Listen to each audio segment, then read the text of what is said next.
Vamos que vamos, galera! E voltando em live, né? Quanto tempo que a gente não faz uma live, né, galera? Quanto tempo? Faz desde o Corpo, Mente e Bolso, né? Que a gente não fazia uma live. E hoje é muito legal. Por que foi decidido fazer essa live? Porque eu vou trazer aqui como convidado uma pessoa extremamente experiente do mercado. É uma pessoa que eu acompanho há um bom tempo já. A gente não se conhece ele pessoalmente, mas eu acompanho o trabalho dele há um bom tempo. Respeito demais a abordagem que ele faz no mercado. É um profissional da área, sei lá, por décadas, tá? É um gênio realmente do mercado, é um gênio do mercado. Eu acho que é muito legal dividir com vocês, o pessoal que acompanha a gente no dia a dia, para ver um pensamento totalmente diferente daquilo que vocês veem no mercado normalmente. É sempre esse o nosso intuito. E o engraçado, por que você não faz mais esses cross, né, com a galera?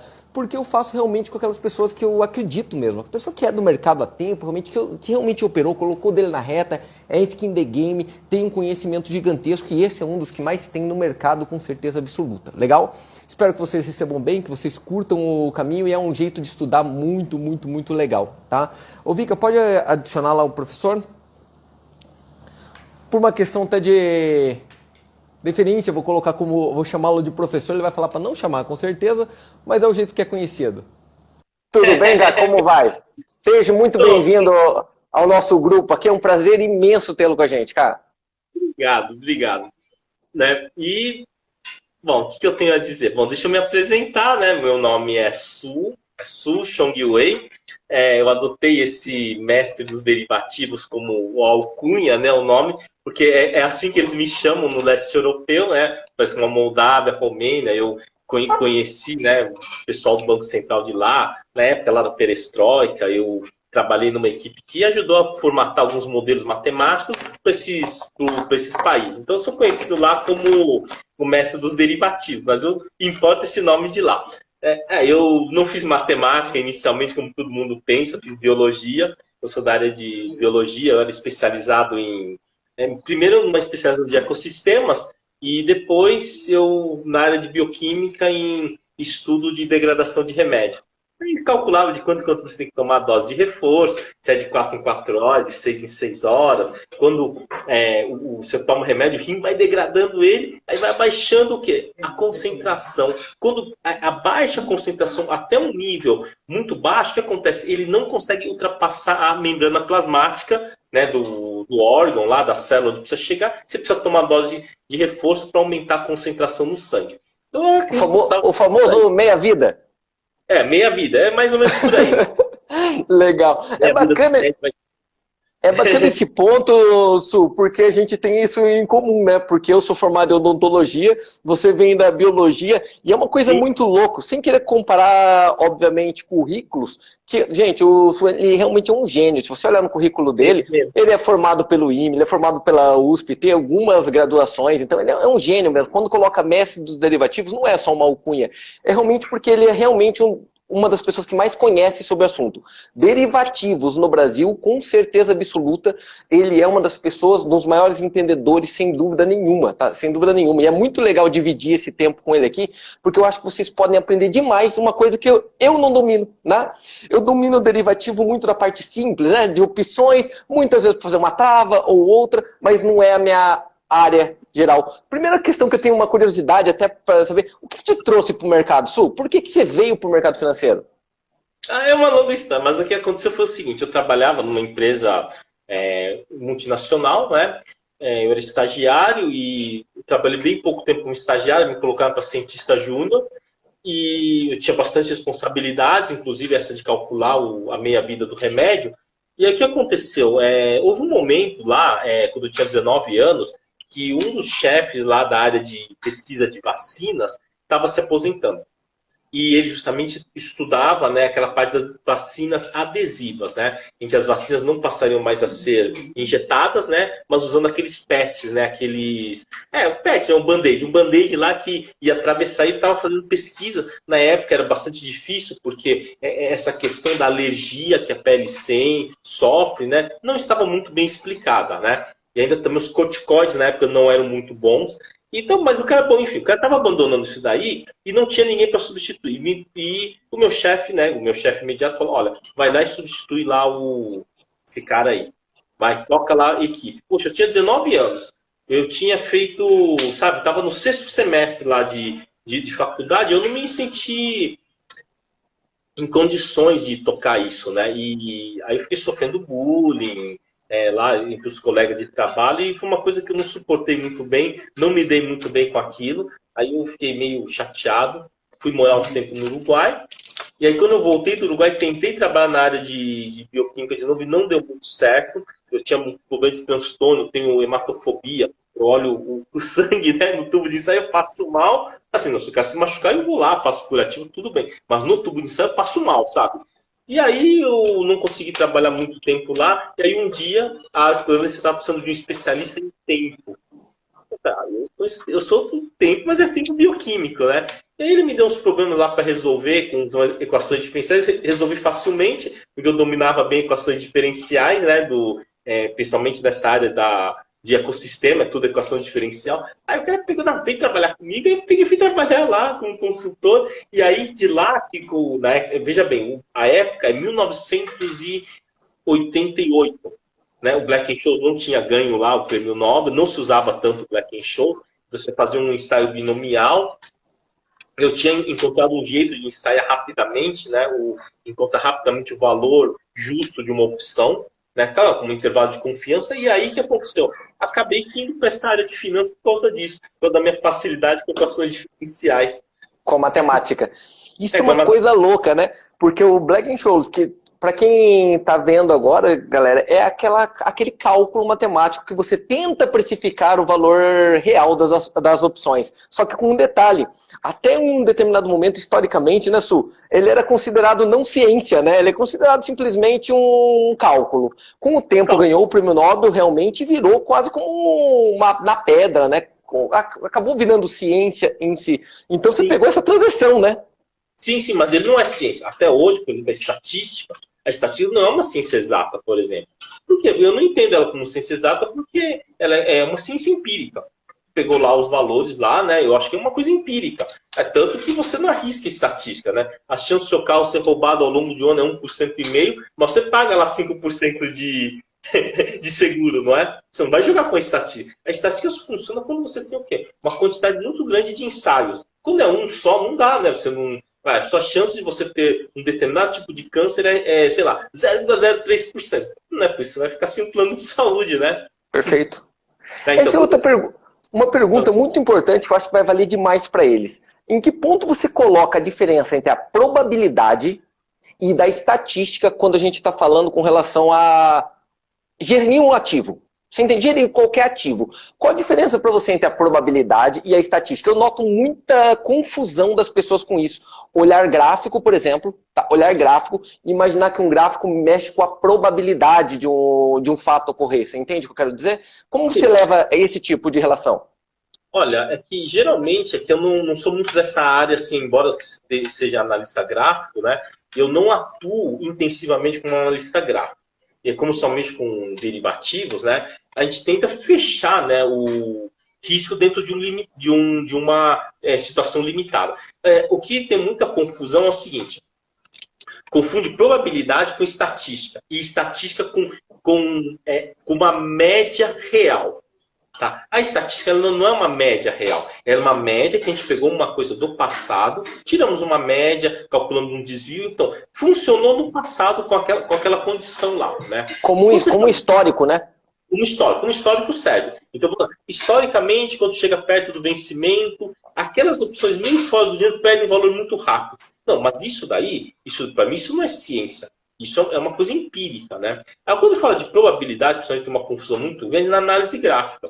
Então, quando você vai lá e fala assim, olha, deu essa formação desse padrão de Kendall, isso daqui é figura de impulsão, por exemplo, quando você vai ver no livro mesmo, ele fala que, olha, nos Estados Unidos, nos estudos entre 1950 e 1990, essa figura acertou 73% das vezes. Estatística. Figura... Isso na verdade é uma estatística isso daí, né? Isso é estatística, tá certo? Agora, quando você fala assim, em termos de probabilidade, eu acho que é mais uma coisa do o que você acha, o que você se sente seguro. Isso é uma probabilidade, então você avalia. Por exemplo, vamos pegar um exemplo lá. Você está lá você vai voltar para casa à noite lá. Pô, você nem avalia a probabilidade de risco de ser assaltado, isso daí. Você tem uma sensação, acho que probabilidade é uma coisa que não usado no mercado financeiro, não é tão matemático. É uma coisa assim, psicológica. É psicológica, assim é do viés de cada um. Agora, assim, no mercado financeiro, o que realmente eu vejo que funciona é a métrica. A métrica que você utiliza para tomar as decisões. Então, essas métricas que acabam sendo mais importantes do que qualquer outra coisa. Então, por exemplo, vamos pegar um exemplo. Vai. O cara que faz análise gráfica. Olha, eu só entro em... Tem cara que só aposta na alta, por exemplo. Né? Então, o que ele faz? Se ele pegar e toda hora ficar procurando figuras gráficas de alta, ele vai se machucar. Porque ele acha pelo em ovo. Agora, se ele pega e fala, olha, eu vou procurar uma figura de alta, mas só vou procurar se depois cair 3 dias seguidos. Então, esse cara ele já colocou uma métrica que ajuda ele a ser vencedor. Então, tem muitas coisas assim, né? Agora, no derivativo, a pior coisa que pode acontecer é a pessoa achar que o derivativo ele é perfeito para proteção. Essa é a pior coisa, é a maior falácia que existe, né?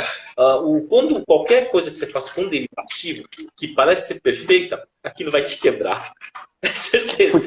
Porque são muitas variáveis, né? É muitas variáveis para se controlar, correto? Isso, é muitas variáveis e tem uma coisa. Quando você pega um conceito mais não tão racional, né? Nós temos o que acontece no nosso mundo científico. Nós temos principalmente o que nós chamamos de racionalismo cartesiano. Então, o racionalismo cartesiano é realmente uma linha epistemológica linda, maravilhosa, né? Só que tem algumas coisas que elas não são racionais, que elas não vêm de uma demonstração racional. Como, por exemplo, preço. Preço é uma coisa que, no meu entender, ele não vem de um processo racional de formação. Ele vem de um processo empírico. Né? Ou seja, então vamos pegar um exemplo do que seria o empírico, né? O empirismo. Né? Eu gosto de chamar de empirismo polinésio malaio, porque os polinésios foram os povos que conquistaram os mundos e eles não tinham nada, eles não tinham nem escrita. Não tinham nem escrita. Chegaram lá, saíram lá da Polinésia Francesa, foram até Madagascar, foram até a Terra do Fogo, no sul da Argentina, chegaram até a Ilha de Páscoa. Como é que os caras conseguiram fazer isso daí? Testando, né? Testando. E outra, a visão deles de mundo. Então, em vez de eu ficar tentando explicar como que é, por exemplo, se você pega, por exemplo, as civilizações pré-colombianas, que são maravilhosas. Assim, a geometria deles é muito perfeita. Sabiam que a Terra dava a volta em torno do Sol em 365 dias e 6 horas. Eles tinham esses números. Tinham os calendários astecas, os maias tinham ajustes, né, por causa do ano bissexto. Né, do ano bissexto tinha um ajuste. Para quê? Para o calendário agrícola não se distorcer. Só que o que acontecia, por exemplo, com o Polinésio? Ele não fazia desse jeito, eles não tinham calendário. Então o que eles faziam? Eles viam os ciclos da Lua. E aí quando ele via que, poxa vida, eu plantei aqui, não ficou muito bom, então ele ajustava um pouquinho, atrasava um pouquinho, por exemplo, o plantio para o próximo ano. Então era o que? Sempre no empírico. Então, como eles chegaram lá, medindo as luas, medindo posição da Lua, posição das estrelas. Né? E o empírico, né, o empirismo lá, ele é muito interessante pelo seguinte, a gente pensa assim, ó, vamos pensar o seguinte, a gente está saindo lá da Polinésia, vamos chegar até onde? Vamos tentar chegar até Madagascar, por exemplo. Né? Assim, cara, em que época que a gente vai? Né? Porque você tem os ventos, né? Ou numa época que o vento sopra a favor ou sopra contra? Essa é uma pergunta, é óbvio que é a favor, né? Só que para o polinésio, não. Ele fala, eu vou contra, sabe por quê? Porque se acontecer alguma coisa comigo, eu pego, fico de boa, né? O vento me leva de volta para o meu local de origem. Então o conceito até de estabilidade é diferente. Então, olha só, eu aprendi muito com os polinésios o seguinte, é que todas as coisas que você faz, você tem que ter o quê? Você não pode buscar o quê? A estabilidade. Então, vamos supor, você chega lá para um consultor de barcos, qualquer consultor de barco, como é que você faz para fazer um barco para atravessar o oceano? Tem que ser estável. É óbvio que tem que ser estável. É muito óbvio no racionalismo cartesiano. Você não pode virar o barco. Só que se você chegar para um polinésio, ele vai falar o seguinte, olha, cara, não tem como você atravessar o oceano sem o seu barco virar. Você vai pegar uma onda grande, você vai virar. Então faz o seguinte, já faz um barco hidrodinâmico, porque aí desvira fácil. Então isso, por exemplo, a Amir Klink viu isso naquele Mar Sem Fim, né, por exemplo. Ele fala isso, na primeira travessia foi suado, porque o barco dele era muito estável. Na segunda ele fez um barco hidrodinâmico. Ou seja, quando virava, desvirava fácil. E quando você fala de derivativos e modelagem matemática, você tem que pensar o quê? No dinamismo. O modelo matemático, ele tem que o quê? O algoritmo que você usa para operar, ele tem que ser altamente instável e facilmente corrigível, e não altamente estável. Então, quando você usa o Black-Scholes, nós estamos usando o quê? Um processo de tomar decisão cartesiana. Você pode ver que todas as grandes quebras, o cara um dia antes, ele tinha certeza da razão. Botou lá no Black-Scholes e falou, não, o meu risco é X. Pior que isso não vai. Aí vai lá, sai um cisne. Muda tudo. E aí, quando você usa o empirismo, por exemplo, o próprio conceito empírico, ele convive com alto índice de incerteza. Por quê? Porque a minha certeza foi baseada na minha observação. Aquilo não é ciência, aquilo é um comportamento. Então, quando a coisa começa a virar um pouquinho, opa, peraí, deixa eu corrigir aqui a rota. Então, é mais fácil o cara se convencer a corrigir a rota. Agora, todos os meus amigos que quebraram, cara, eu sempre lembro, 2, 3 dias antes, não, estou aqui no meu modelinho, tá dizendo que não tem como dar errado isso. Estava confortável. Estava confortável. E Sabe que engraçado? Você me falou algumas coisas que me chamam muita atenção, cara, porque eu concordo plenamente com o que você disse, plenamente, 100%. Primeiro, você concorda que quem está entrando para o mercado agora, tem muita gente entrando, né? Pessoa física. Eles procuram uma fórmula secreta, eles procuram estabilidade, eles procuram um segredo, eles querem um método. E não tem um método, é aprendendo e fazendo, como você falou, é tempo de tela, é tempo de operação que você vai aprendendo empiricamente o que funciona e o que não funciona, né? Pois é, então, às vezes a gente fala assim, né, você sabe o que acaba acontecendo, né? Tipo assim, eu lancei um curso, lancei um curso via YouTube, né? Por que eu fiz isso daí? Porque sabe o que aconteceu? Eu estava vendo que os clientes, os alunos estavam vindo estragados no seguinte sentido. Então o cara vai lá, né? Faz um curso desse de £1,5 que ensina quase não. Infelizmente, né? É meio uma bandalheira, né? Nossa área, né? É meio uma bandalheira. Então, aí o que acontece? O cara vai lá, faz um curso lá, e o que acontece? Aí vem fazer um outro curso. Então, tem dois tipos quando o cara ele faz um curso e se sente enganado. Um curso, cara, você vai ficar milionário, vai mudar de patamar. Ele se sente enganado. Ele tem dois caminhos. Ou ele pega e fala, não vou fazer curso nenhum, eu vou aprender sozinho. Ou então vou fazer um curso bem barato desses, porque eu não confio mais, tá? Ou então o cara ele pode ir para um outro extremo. Fala, não, eu vou pagar um curso caro porque esse vai me ensinar a ganhar dinheiro, né? E o que acontece? Né? Ele pega um curso caro, o meu curso é caro, né? O Sala Mestre é um curso caro, R$3.000, só que são 400 e poucas horas de aula. O cara vem lá e fala assim, não, esse curso é bom, é caro, é o mais caro que tem de opções, então, cara, isso aqui vai resolver minha vida. Só que quando o cara chega, ele vê que não é aquilo lá. Não resolve a vida, não vai resolver a vida. Falo, cara, se você estudou, eu sou médico, cara. Se você estudou 8 anos para ser médico, não vai em uma semana. Então, eu vi que o pessoal vinha muito estragado. Falando, então, vamos fazer o seguinte: você vai ter que observar o decaimento de preço, você vai fazer uma trava de linha, comprar uma opção longa e vender uma curta, né? Então, comprar, por exemplo, uma Vivar C150 e vender uma Vivar B150. Quer dizer, você está trabalhando o calendário lá, né? Para você conseguir entender o calendário, você tem que passar pelo menos 3 meses olhando a variação do spread calendário. Não adianta eu chegar falando, o cara fala, não, mas em que preço que eu entro? Olha, isso vai depender de exercício para exercício. Se é um exercício que está muito volátil, você vai pagar mais barato esse calendário e vai sair mais, e vai desarmar ganhando muito dinheiro. Se é um exercício que está muito calmo, você paga caro no calendário e sai um pouquinho mais, você ganha bem pouco. Então o cara precisa passar por isso, só que o cara não tem paciência de passar. E infelizmente, aqui no Brasil, quando o cara paga mais caro, ele acha que... vai ser mais fácil. Vai ser mais fácil porque ele vai entender, não tem nada a ver. E é o contrário, Isso é genial. É genial o que você está falando. Eu acompanho o teu trabalho, tá? E é um bom tempo.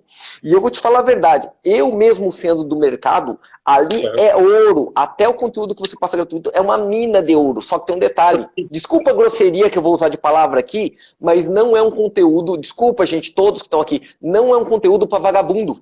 Por quê? Porque você tem que estudar demais. Cara, você ouviu o Sul falar, você tem que estudar, não adianta.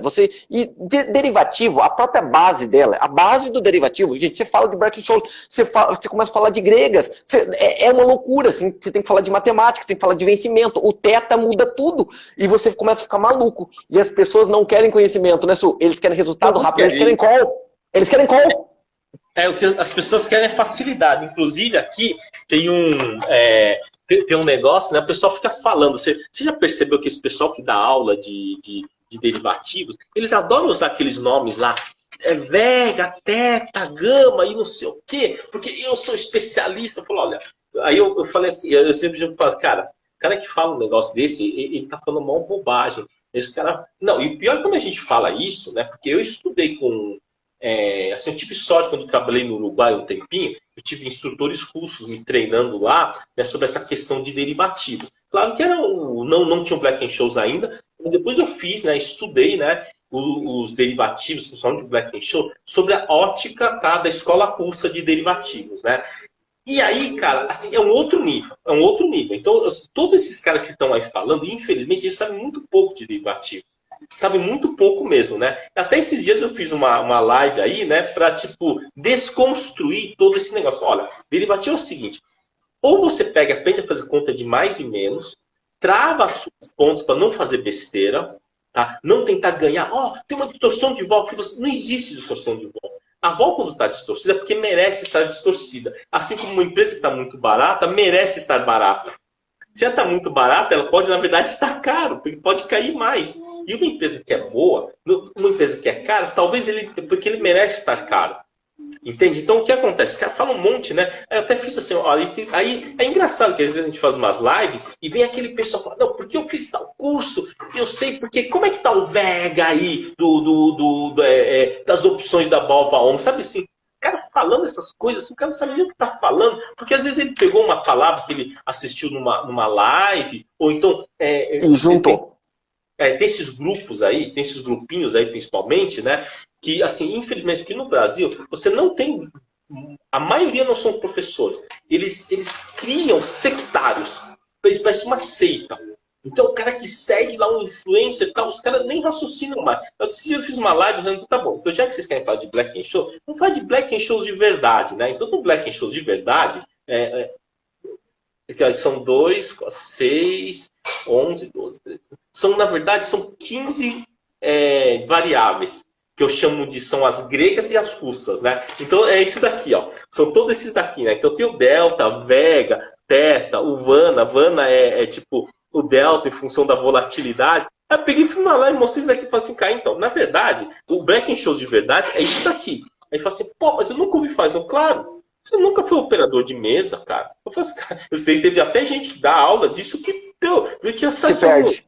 Então tá bom. Então o que acontece, por exemplo, quando você pega aqui o Collor, por exemplo? Ele fala assim, não, mas isso não faz diferença, eu nunca vi isso. Pois é, não faz diferença quando você está trabalhando um vencimento de 15, 20 dias. Quando você trabalha, por exemplo, o DI, você precisa ver todas essas 15 variáveis aqui. Porque o DI, você vai fazer uma curva lá, uma arbitragem de 8, 10 anos, o que acontece? O mínimo que tiver disso daqui, multiplicado por 8 anos exponencialmente, pode te quebrar. Então você vê que, na verdade, você tem, assim, você tem não só, né, a educação financeira aqui no Brasil, por parte dos alunos, é muito fraco. As pessoas não buscam coisa, não buscam facilidade, assim como também a qualidade dos nossos professores. A qualidade dos nossos professores, assim, vamos dizer, é de regular para sofrível, sabe? Mas você concorda que assim. É muito pelo estilo do povo mesmo, porque pensa comigo, você concorda que vender facilidade na internet dá mais dinheiro? Fácil, dá mais dinheiro, mas sim, dá mais seguidor, dá mais dinheiro, dá mais lucro, o pessoal aplaude, é uma loucura, né? É aquela história de colocar carro e tudo mais. Quando leva conteúdo, o nosso caso é muito marcante, tá? Eu tô colocando tanto o meu quanto o teu. Por mais que a gente tenha os nossos seguidores, as pessoas acompanham, adoram acompanhar, tem 500 pessoas acompanhando a gente agora, quer queira, quer não, nós somos desconhecidos ambos do grande público. Sabe por quê? Porque é difícil. Porque é difícil, porque é profissão, porque é verdade, porque a gente senta a bunda e coloca dinheiro real, e é verdade, é trabalho. E isso é muito louco, porque vender fórmula é muito mais fácil. Faz o seguinte, pega tal coisa, faz em tal momento, executa em tal coisa, todo mundo quer uma fórmula secreta e fácil, né? Isso é uma loucura. Eu acho que vai melhorar com o tempo. Você é otimista com relação ao aumento da educação financeira? Eu também sou. Eu acho que vai melhorar. Aliás, eu estou sendo acusado, assim, justamente, de eu estar fazendo um short squeeze nos vendedores de curso, porque eu peguei e fiz assim. O que acontece com os cursos? Geralmente, assim, vai te levando, não, porque você vai ficar rico. Eu vou te ensinar um método que eu estou há 20 anos desenvolvendo. E o que acontece? Aí no final, o método pode até funcionar, mas ele funciona às vezes. Ele não sabe todo o processo para fazer aquilo funcionar. Só que aí o cara já pagou lá 1,5 pau, 2 pau no curso e não pode mais devolver porque passou, sei lá, 15 dias, 20 dias. Então, quer dizer, parece que todo jogo é esse daí. É você vender um negócio, né, pro cara não poder devolver. Eu vejo isso também. Tá? Às vezes, o pé da vida quando um aluno compra o curso, depois de 10 dias fala, cara, eu sei que passou a fase da garantia, mas eu não consigo entender nada disso daí. Cara, não tem problema. Vou lá, brigo lá com o pessoal que começou, cara, devolve o dinheiro. Quando ele estiver preparado, ele compra o curso. Às vezes até dá umas discussões. Ah, mas já passou isso. Cara, mas dá pra ver lá no grupo que o cara não entende nada. Sabe, não é justo isso com a pessoa, né? E às vezes o pessoal briga comigo. Então eu fico chateado com o modelo que se vende os cursos aqui no Brasil, né? Você pode ver a maioria do pessoal no YouTube, eles têm pouco conteúdo. Tem pouquíssimo. É sempre a mesma coisa. É análise técnica, Su. 99,9 é análise técnica que viram no YouTube e gravaram no YouTube de novo e fazendo de novo. É um copiando o outro e fazendo de novo. Pois é, né? Isso é ruim, né? Mas isso também parte do povo. Tem que mudar. Se assim, poxa, será que é tão fácil assim? Com certeza não é. Com certeza. Isso é um ponto importante. É legal todos os 500 que estão aqui ouvir de nós dois. É fácil fazer dinheiro consistentemente nesse mercado? Não, não é. Não é, talvez, gente, talvez seja a coisa mais difícil que alguém vai fazer profissionalmente. E eu vou te falar, eu falo por mim, tá? Eu, antes de criar uma consistência, só eu sei o quanto eu perdi e o quanto me ferrei. Né? E todo mundo que é do mercado fala isso. Todo mundo. Agora, a média das pessoas no mercado que estão operando, a média, eles ficam 30, 40 dias. Pois não tem como, em 30, 40 dias você não começou nem a aprender a teoria, cara. Você não sabe a base da base da base da base da base da base. Não sabe, cara, tem gente que não sabe. Ó, a gente fala assim, eu até falo, cara, você quer operar day trade, por exemplo, cara? Faz uma coisa simples, cara. Não compra curso, coisa nenhuma. Só olha a candle. Tá? Espera cair de 10 minutos, espera cair 4 candles vermelhos, o próximo, na abertura do próximo, a sua chance de ganhar é boa, dá mais ou menos 72%. Agora você vai falar um negócio desses, né? Aparece um outro cara oferecendo, não, porque eu vou te ensinar um segredo. É todo assim, um negócio assim, uma magia que não existe, sabe? E isso é ruim, né? Agora, assim, tem gente que fala para mim, mas você quebrou para você ter ganho grana? Ganhei uma boa grana. Então, mas acontece que minha trajetória diferente. Como eu trabalhei em mesa, o dinheiro era da mesa. Eu era salariado. Quando eu mexi com petróleo, café, eu era salariado. A técnica lá, assim, que eu tomei as decisões, eu acho muito pouco. O que o cara faz? Ó, vende aí 1.000 contratos de petróleo nesse preço. Aí eu fazendo um preço médio de venda para cima, né? Eu cumpria lá o meu dever, ganhava bem, né? Café, mesma coisa. Depois com a prata, mesma coisa. Então isso daí não gerou, vamos dizer, conhecimento suficiente para mim. Tá? Eu tive que estudar, né? Aí falo assim, talvez o dinheiro que eu deveria ter perdido aprendendo, eu talvez tenha perdido ou tenha ganho, né? Trabalhando para os outros. Porque quando você trabalha do lado da banca, trabalha para os players do petróleo. Quando começava a levar um calor, começava a passar mal, chegava no chefe, o que aconteceu? Eu estou vendido em 500 contratos aqui, estou perdendo... E ele tranquilo. Né? Ele tranquilo, né? É 1.000 barris cada contrato, 500 contratos a 500 mil barris. Eu estou perdendo $3 aqui, $1,5 milhão. Ele ligava lá pro chefão dele, o mega chefe dele, e falava, manda bater mais 5.000 contratos aí que já bate. Quer dizer, jogar com a força bruta é fácil, quando você está jogando assim com a banca. Então eu aprendo muito jogando como banca, mas aí também a gente vai aprendendo, né? Por mais que a gente jogue sempre em vantagem, você vai aprendendo que o mercado é soberano, não adianta você querer afrontar ele. Né? Eu aprendi uma coisa operando prata, que os ciclos da prata é muito longo, pode durar 20 a 30 anos, não dá para você ficar brincando com prata, não pessoa física. Agora tá muito... Eu assisti um material teu que você falou que em algum momento as pessoas falaram que a característica tua maior não era só matemática, é que você tinha coragem. Você fala naquele vídeo, o que eles mais valorizavam em mim é que eu tinha coragem.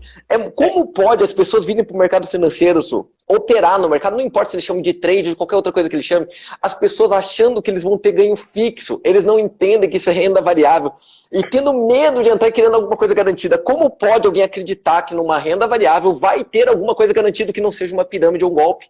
Isso é muita ingenuidade, né? muita ingenuidade, né? E também tem essa ingenuidade de que o cara acha que o fato de ter coragem vai fazer ele ganhar. Não. Assim, muitas vezes eu evito de ficar contando a minha história, porque ela é uma história toda torta do ponto de vista racional. Como é que pode? Ó, quando eu fui trabalhar lá no petróleo, sabe o que aconteceu? Eu já tinha tido muito problema trabalhando lá no Crédit Agricole. O pessoal, tipo, praticamente... Não, só não fui mandado embora por justa causa, talvez por uma política lá, né? E aí eu trabalhei, né, para o espelho do petróleo e também fazia as barbaridades, enfiava os lotes lá, ficava esquisado, o chefe lá ligando lá para os donos do dinheiro, cara, não, dá mais limite, né, para ele operar tal, né? E o que acontecia, né? Eu fui trabalhar lá, né, justamente porque já tinha feito tanto, assim, ultrapassar o meu limite tantas vezes lá no Crédit Agricole, que aí o meu chefe falou assim para mim, cara, você é doente, cara, mas tem gente que curte essa doença aí, né? E aí que ele me mandou na foto. Tem um amigo meu, um turco, né? Ele representa aí um grupo de petroleiros aí, ele tá precisando de um operador que tenha coragem como você. Você quer ir lá bater um papo com ele? Cara, eu fui lá bater um papo com ele, foi comer lá no Esfirra Chique. O cara gostava desse Esfirra Chique lá da Avenida Paulista. A gente se encontrou lá no Esfirra Chique, conversamos já com uns 3 minutos, falou, filho, você tá contratado. Amanhã você já começa aqui no banco, aqui, né? Putz, cara, e aí, bom, claro, né, eu operava pesado e tal, mandava as ordens, e depois, tá, fui suspenso várias vezes, né, por extrapolar os limites, e foi uma coisa bem engraçada, que sabe o que aconteceu? Uma coisa assim que eu não esperava. Passou-se muito tempo, depois eu já não vi o cara mais uns 10, 12 anos, e a gente teve um problema lá, um lance lá de uns documentos, que não era um documento cultural, né?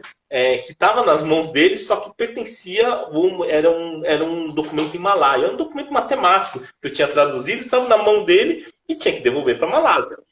Aí eu, falei, cara, esse documento não pertence a vocês, né? Ah, mas a gente está com ele. Então, poxa, devolve aí e tal, né? Poxa vida, né? Não vai criar um incidente diplomático por causa de um... você já tem as fórmulas, né? Era um documento malai que eu tinha escrito em 1950 e pouco. Aí o cara devolveu, claro, né? Aí nessa daí a gente foi almoçar lá, né? Só que de repente foi num restaurante melhor, a gente foi lá no Almanara, né? A gente ficou conversando há maior tempo, né? O cara tomando uns vinhos lá, lá e começou a falar, né? Aí eu perguntei assim, Ramanuan, poxa vida, eu tenho que te agradecer, poxa, todas as vezes que você me deu cobertura quando eu era operador, cara, quanta besteira eu fiz, meu Deus do céu, né? Aquela vez que eu fiquei esquisado em 5 mil contratos de petróleo, se não fosse você, acho que iam me mandar embora sem direitos, eu ia quebrar o meu contrato, eu nunca mais ia arrumar um emprego, né, nessa área de finanças, né? Ele olhou assim para falar, como que é? Poxa, obrigado, você sempre me deu cobertura tal, né? Ele falou, sabe o que ele falou para mim? Ele falou, não, mas você não teve culpa de nada. Então, como não, cara? Aquela vez lá que você teve que ligar lá pro presidente lá dos países lá que coordenavam os petróleos, ele falou, cara, sabe por que eu deixava você fazer isso daí? Você deixava fazer isso, ele falou assim, porque você é o único cara que tinha coragem de fazer as coisas que eu não tinha coragem quando eu era jovem. Eu queria ter sua coragem, né? Ele estava te modelando, na verdade, né? Ele usava o teu para modelar. Nossa, na verdade, né? Ele representava, não sei exatamente que grupo petrolífero, né? Mas provavelmente ligado, né? Ele sempre falava em árabe, falava em malasiano, provavelmente com alguns petroleiros da Malásia, tá? E também da Arábia, tá? Talvez não diretamente com o PET, mas ele estava sempre lá no círculo, né? E operava para ele, né? E assim, ele falava assim, e ele falou isso daí mesmo, ele falou que, cara, então, às vezes a gente tem que tomar cuidado, porque às vezes nós somos peça de um dominó, a gente não sabe. Né? E foi bem engraçado aquilo que eu fiquei assim, nossa, eu me senti tão aliviado de pensar nossa, então aquilo lá era uma peça de um dominó lá do jogo, então não dá pra gente saber. Então, tem uma coisa engraçada sobre isso, Su. Qual a diferença entre você que fez os dois, né? Você tanto operou institucional, mesa, tesouraria e tudo mais, como você operou autônomo. Para você, qual que é a real diferença entre os dois para você? Qual que é a grande diferença ali para você? Fora o caixa, né? Olha, obviamente. Não, é que assim, quando você opera no institucional, mas é que não sirvo como exemplo, porque eu operei para institucionais grandes. Quando o cara opera para institucional assim, pequeno, que é limitado, tipo um banco de investimento aqui no Brasil, é complicado. Porque se o cara errar o lote lá, o mercado amassa ele e acabou. Então, quando você opera com um institucional grande, pô, na prata, poxa vida, os caras tinham minas de prata. Tinham minas de prata no México e na Rússia. Qualquer coisa ele vende mais contrato lá e ele vai, na força bruta ele aguenta, tem margem, tudo bem. Então, quando é institucional, assim, muito parrudo, chamado big player, é uma coisa. Quando é um middle player, aí é diferente. Aí você tem que se comportar como uma pessoa física. Opa, vamos ver o risco aqui, a margem aqui. Então é bem diferente, tá? Mas o maior problema realmente da física é a margem. A gestão. Não, a margem. A gestão, principalmente da margem. Sabe por quê, Su? Do meu ponto de vista, tá? O grande pepino do mercado financeiro hoje se chama leverage, alavancagem. A alavancagem que mata as pessoas. Eles não enxergam que aquela alavancagem que a corretora proporciona para ele, que o mercado proporciona, é o que confunde ele na margem e na gestão, e ele acha que aquele dinheiro é dele. O cara está alavancado 2.000 vezes, 3.000 vezes, e ele não entende que não é consistente fazer 30%, 40%, 50% ao mês. Isso não existe em mercado financeiro. Isso não existe. Isso não existe. Isso é lenda, não existe. Não, ele existe por pouco tempo, né? Porque você não consegue regularidade nisso. Isso, consistentemente é impossível. Ainda mais quando você vai aumentando o volume, né? Então, uma vez aconteceu isso comigo. Tipo assim, eu tava lá na Ágora, eu tava trabalhando num negócio lá na Ágora, né? E aí eu peguei e fiz uma operação de derivativos, botei 2.000, virou 2.800 em uma semana. Aí eu peguei, né, com aquele dinheiro lá, fiz outra operação e ficou uns 4.000. Aí quando eu fui fazer a terceira operação, o chefe da mesa chegou assim pra mim. Moleque, faz lote de homem, não lote de moleque, meu. Eu falei, mas eu não tenho margem. Aí ligou lá pro back-office, libera 100.000 de margem aí pro menino brincar, né? Adivinha o que aconteceu, né? Foi tudo embora. Foi tudo embora. É exatamente isso. E é engraçado, Suki, eu tenho certeza que todo mundo que tá assistindo aqui agora já fez isso. Ganhou, até no dia que devolveu tudo, né? Porque é óbvio que parece. Neste ponto, sim, parece um jogo, porque isso te encanta de um jeito. Bati, mas basta se apanhar uma vez, que se você não tiver controle de gestão financeira, vai tudo embora. Né? Vai tudo embora, não adianta. Né? E aquela vez lá, eu saí devendo, aí eu tava com um CDB de 20.000 de garantia, só que não podia, naquela época eu não podia fazer saque parcial de CDB, né? Isso daí era 2001, né? Não dava para fazer saque parcial de CDB, e aí eu não tinha nem como honrar, não conseguia sacar o CDB, a minha conta ficou negativa 6.000, né? Não, eu tinha dinheiro, já tinha imóvel, já era bem de vida, mas a minha disponibilidade de dinheiro era aquela só. Aí o que aconteceu? Eu tinha um CDB, na época de uns 100.000, só que é um CDB de 5 anos, não podia sacar. Aí eu fiquei num squeeze, assim, aí o pessoal da mesa mais sênior falou, gente, aí passou o chapéu, cada um vai botar milão aqui na mesa, pra ele zerar isso daí, depois quando ele conseguir sacar o CDB, ele paga a gente, né? Senão eu não ia conseguir nem sair daquela sinuca, por conta o quê? De descasamento de garantia, né? Então, isso daí, aquilo foi um negócio assim, e o pior, né? Depois da segunda vez, quando o cara liberou uma margem lá para operar, a gente pensa aquilo que é no crescimento infinito, né? Que o negócio é crescer infinitamente, precisa ter o PIB mundial, né? É isso aí. A gente aplica os juros compostos acertando sempre, né? Na calculadora dá tão certo. Você coloca na HP, ela funciona tão bem, vou fazer 5% ao mês ao longo de X anos, vou ficar o dono do mundo, como você disse, né? Em 10 anos eu sou o dono do mundo, mas é óbvio que não é consistente, não faz sentido.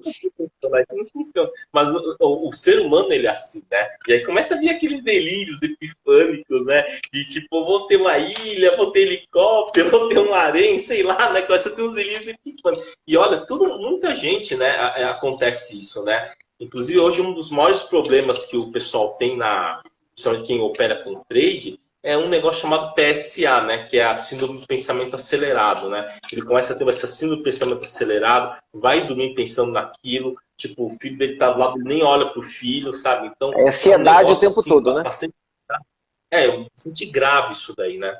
É muito parecido com uma dependência de jogo mesmo. Isso realmente é uma coisa que tem que ser analisada, né? Muita gente entrou pelo caminho errado, como você colocou. É um reforço negativo o tempo todo, né? Como se fosse feito para o jogo mesmo. Deixa eu te fazer uma pergunta técnica. O que você acha dessa história de short squeeze de GameStop e do Prata que aconteceu hoje, de RB e essas coisas? Qual o teu ponto de vista com relação a isso? Porque tá tão intrincado e ligado a derivativos, né?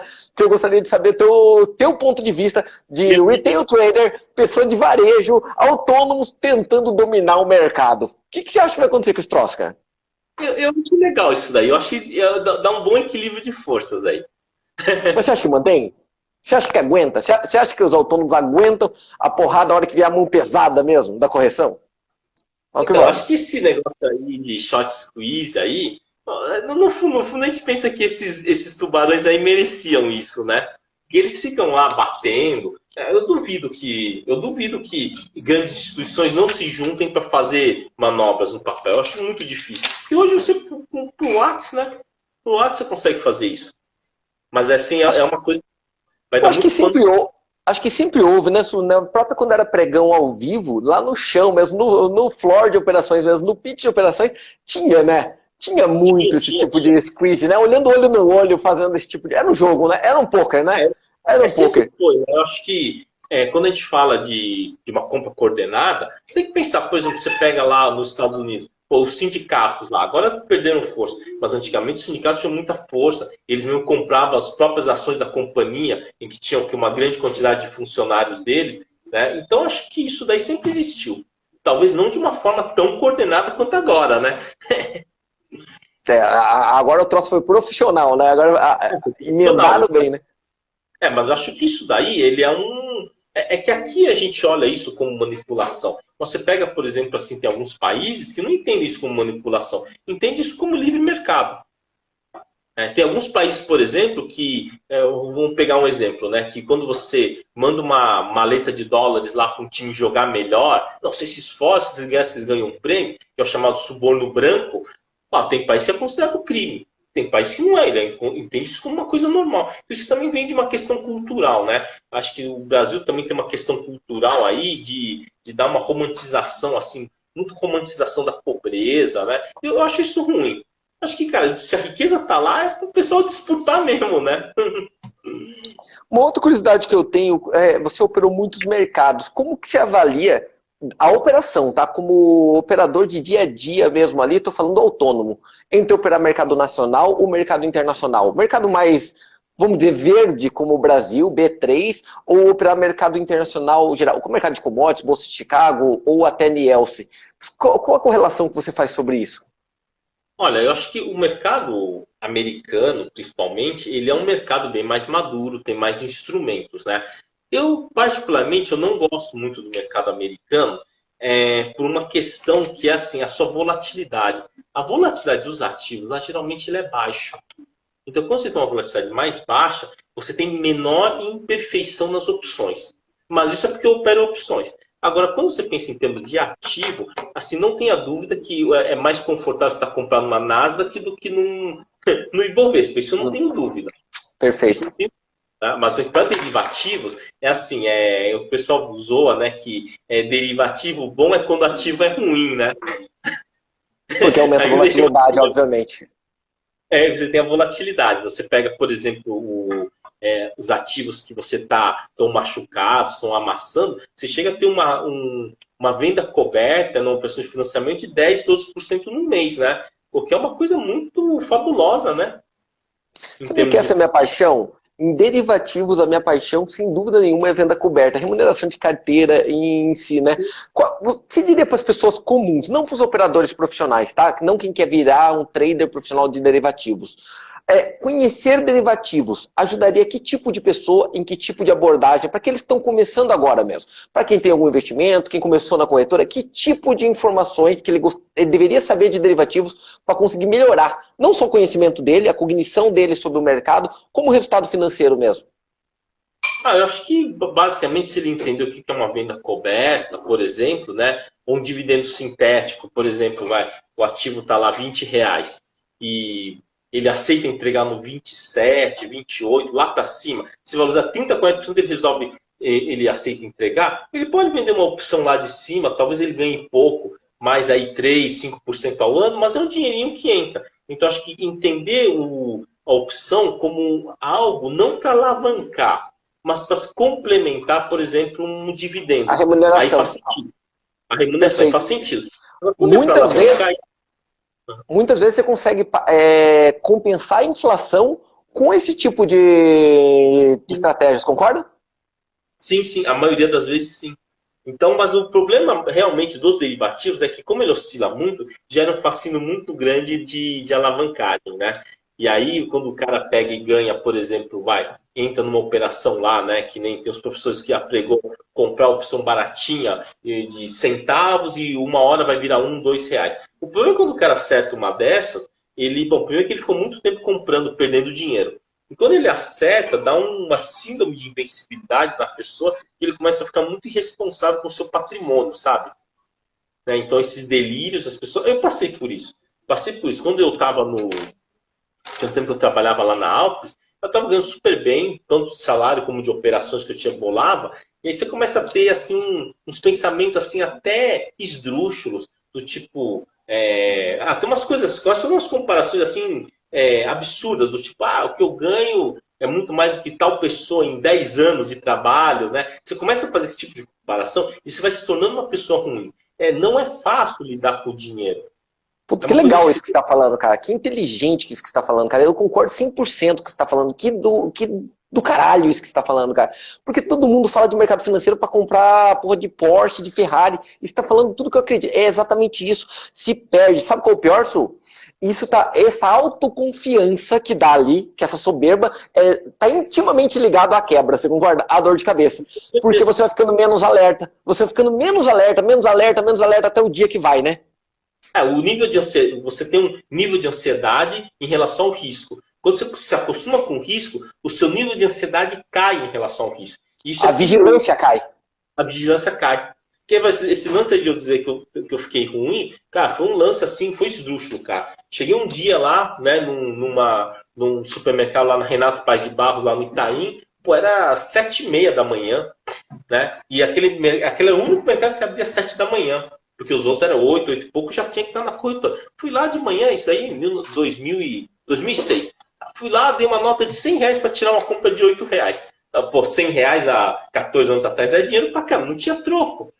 Poxa, eu peguei e fiquei reclamando lá com a menina lá do caixa, né? Pô, podia ter poupado. Pô, a menina começou a passar mal, começou acho quase que chorar, né? Depois que eu saí lá do mercado, eu fiquei pensando, puta, cara, por que eu fui fazer um negócio desses, cara? Eu não sou essa pessoa, caramba. Aí cheguei na corretora, eu conversei com um dos sócios, falei, pô, Paulo, puta, fiz isso lá naquela mercearia lá, cara. Eu vou voltar lá para me desculpar, né? Aí quer falar, né, aqui, deixa pra lá, né, não sei o quê. Cara, mas eu fiquei mal. Eu fui voltar lá para me desculpar depois do pregão. Cara, você não sabe o que aconteceu. Quando eu cheguei lá, a menina viu eu chegando lá, começou a chorar. Traumatizou a menina. Calmar ela. Eu chamei a gerente, falei, olha, eu vim aqui me desculpar. Aconteceu isso de manhã. Né? Bom, aí tudo bem. Aí depois eu consegui acalmar a menina. Falei, moça, olha, tipo, é o seguinte, eu sei que não é muito legal, você vai achar que eu tô querendo pagar, mas eu posso te levar para casa, pelo menos sabe, te compensar um pouco o que eu fiz, me desculpa mesmo, eu não sou aquela pessoa, né? Eu quase chorando para pedir, ela concordou. Aí quando ela saiu lá do serviço, tipo, ela entrou 7h30, quer dizer, deve ter chegado antes, e ela saía 7 horas. Olha a jornada dela. Aí eu perguntei para ela assim, você quer comer em algum lugar, né? Que você nunca comeu, tal, né? Eu te levo, né? Tava de carro, né? Pô, ela falou que ela nunca tinha comido no McDonald's, cara. Depois eu peguei. É uma realidade. Aí uma realidade. Aí eu falei, nossa, aí eu perguntei assim, quantos irmãos? Ela tinha 7 irmãos, cara. E ela era mais velha. E ela e a irmã que trabalhavam. Eu pensei, meu Deus. Aí eu peguei, fui lá naquele supermercado Marché, né, que tem lá na Adwise, pedi para pegar 7 pastas de dente, 7 escovas, 7 lanchinhos, não, 5 lanchinhos, 5 salgados, 5 doces, suquinho e tal para os irmãos, né? Aí um monte daquelas compras, não precisa fazer isso, não. Aí ela falou que ia voltar de ônibus, não, eu te levo. Aí o que aconteceu?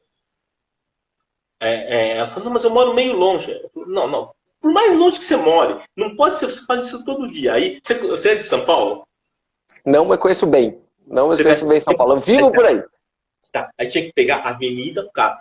puta, mas quero vir na São José até o final, vindo em Interlagos até o final, pegar lá a Parelheiros até o final, ainda tinha 2 quilômetros de estrada de terra, aí chegamos numa casa assim, toda destruída, assim, não tinha chão, era na terra, aí eu falei, eu moro aqui, né? Eu olhei para aquilo e falei, meu Deus do céu, cara.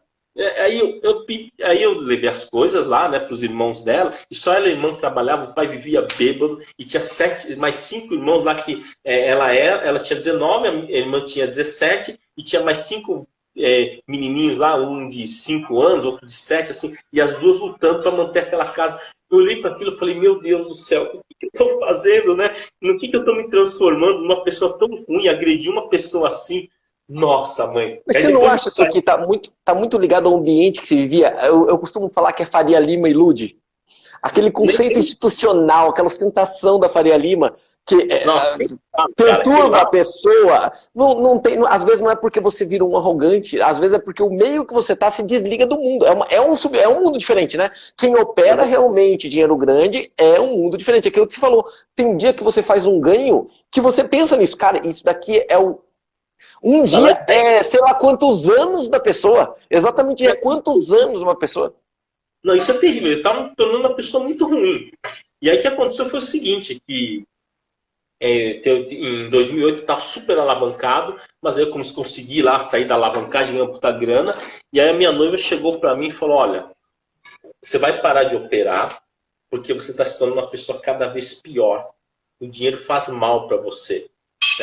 Eu falei, nossa, mas eu tô tão ruim assim. Eu falei, olha, quando eu te conheci, você já era uma pessoa ruim. Eu achava que eu ia te consertar, mas não dá para te consertar assim, né? Porque parece que cada vitória sua, você vai piorando. E depois, realmente, né, eu via que eu tinha uma relação muito ruim com o dinheiro. Quando, tipo assim, vamos supor que eu ganhei 3 vezes o que eu preciso para passar o mês, né?